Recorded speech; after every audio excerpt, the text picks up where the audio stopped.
Hey, how's it going? Welcome back to another Hardcore Iron Man progress video. And in the last episode, we just finished getting all the requirements for Lunar Diplomacy, which means we are now all set to actually go ahead and do the quest. After this farm run, of course. I haven't done this quest in forever. Actually, like all the quests I've been doing on this account, I haven't done in forever because I do have the quest cape on my main account. But all those quests were done like 4 years ago, so I don't really remember like that many of the quests. But it's kind of fun doing them all over again because it really brings back all the memories from when I did them on my main, as well as doing them all the way back in RuneScape 2. I always like recording the Magpie Implings because they always drop really cool loot. And here we got 3 diamond amulets. So I guess those could have been amulets of power, but we have one already, so it's some nice alchables to have. Here we go, we are finally touching down on Lunar Isle for the first time on this account. It kind of reminds me of getting off a plane after it first lands. And it's nice, once we get on the island, we get a little cutscene giving us a tour of the village. What a friendly and welcoming community. I know about this house, I know it exists, I've just never thought about it before, but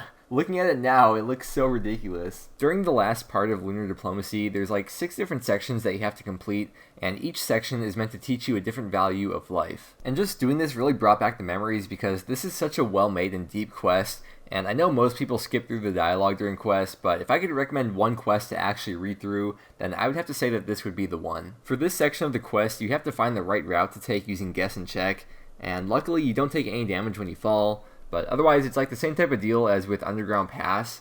And what Slayer Music recommended doing, which helps a lot, is drawing out your path in a notepad like this so that you don't forget. But we're almost done with the quest now. Here's the final boss fight. It took me like just over an hour to do, but this last boss is really easy. Not gonna lie though, this quest did make me reevaluate my life and the meaning of the universe. But here it is, Lunar Diplomacy complete, and we got 5k magic XP, and even better yet, 5k runecrafting XP, which gave us a runecrafting level, so we got 43 now. But the most important part of finishing this quest is that we can use the Lunar spellbook now, and that we can craft astral runes. I really want to craft astral runes, but there's an issue, which is that we need 69 magic to be able to teleport to Lunar Isle, because otherwise it's not really worth crafting the runes. And we only have 65 at the moment, so this means that the next goal is going to be 69 magic now. So to start off our magic training, we've got all these nature runes, and we've got a bunch of alchables from training Slayer, so we're going to alch these while we bank stand at the GE, and we'll see how far this takes us. It did not take us very far. So what I decided to do next is to try training magic through Slayer, but if we're going to do that, then it would be best to imbue the Slayer Helm first to get the magic bonuses from it. So we're at Nightmare Zone now, and I was here for maybe like an hour or 2 or something, and you need 1.25 million Nightmare Zone points, which could take quite a bit of time, at least the way I was doing it. I was getting under 200k points per hour, so I pretty much just gave up and said screw it, because in that amount of time, I could just get the levels that I need. I know I wasn't doing it efficiently or whatever, and I have to get it eventually, but we'll worry about that later. While I was in Nightmare Zone pondering life, I also realized that some of the spells that I want to use also require Dream Mentor. So we're going to head off and go do that right now. Plus, it gives magic XP as a reward, which means we're still going to be working towards that goal of 69 magic. I'm actually kind of scared of this boss fight because it's supposedly somewhat challenging and dangerous, and I'm pretty sure you can't even teleport out, so you have to actually run to the portal. So if I get DC'd, then that's it, it's over. I want the best food possible, and I realized that I don't even have enough cooked sharks in the bank to fill up my inventory, and there's no range on Lunar Isle from what I can tell, so we gotta cook these sharks the true Iron Man way, from scratch. The boss has a few phases, but the first one is by far the most difficult, and once you defeat that phase, the rest is really easy. So I got off my Dragon Dagger specs from the start, and he does hit pretty high, plus he has his minions attacking you as well at the same time, but it's really not too bad. At least it wasn't for me with my stats. This dude is supposed to help you during the fight, but he just runs away the whole time and tries to cheer you on, and that's about it. The only thing he really does is after you beat the last phase, which is like a tiny worm, he stomps on it to finish it off. And I think this is very symbolic.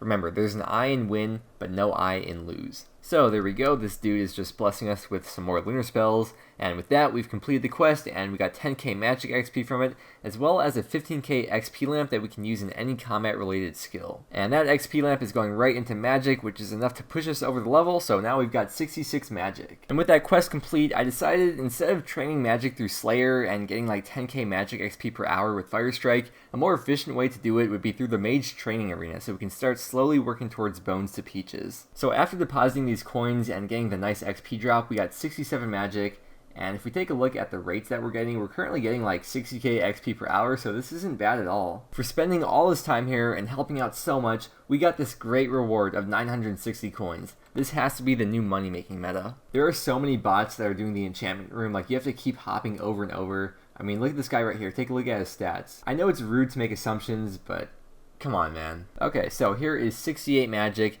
and we're going to leave the Mage training arena now that we can cast Humidify. And something that I thought of that would probably be good to have now that we have multiple spellbooks is teletabs. Because if we're on Lunars, then we can't just teleport to Varrock or Lumbridge or any of the major cities then. So it's a good thing that we got Dream Enter done so we can actually use the Humidify spell. So we're going to go start mining some clay and make some soft clay for teletabs. In case you don't know, what Humidify does is when you cast it, it'll basically turn everything into your inventory as if you just used a water source on it. So it'll fill up jugs, watering cans, water skins, and for our situation, it'll turn clay into soft clay. The great thing about it is that you only have to cast it once and it affects every single item in your inventory. Also, in case you weren't aware, the reason why we're making soft clay is because you need it to make teletabs. And when you make a teletab, you need the regular runes to cast the spell, plus one piece of soft clay. And when you make the teletab, you also get the regular amount of XP that you would get as if you were casting the spell. The only other issue is that we have to make a lectern to make the teletabs, and the one that I want to make is a teak eagle lectern, which requires 57 construction.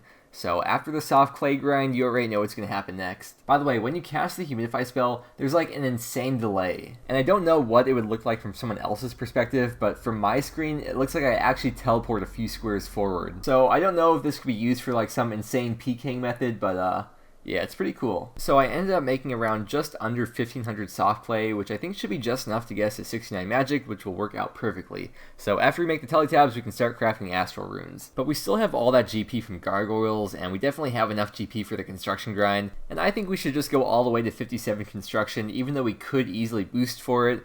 But it's easy total levels and we'll be here anyways, so might as well. But that is going to wrap it up for today's video. And in the next episode, you could probably expect a lot of construction, which also happens to be probably my least favorite skill. But it's something that we have to do, so we're going to get it done. But yeah, we are about to make so much progress on this account, that's all I've got to say. So I hope you enjoyed today's Hardcore Iron Man, by the way, progress video. I want to thank you so much for watching, and I will see you again tomorrow.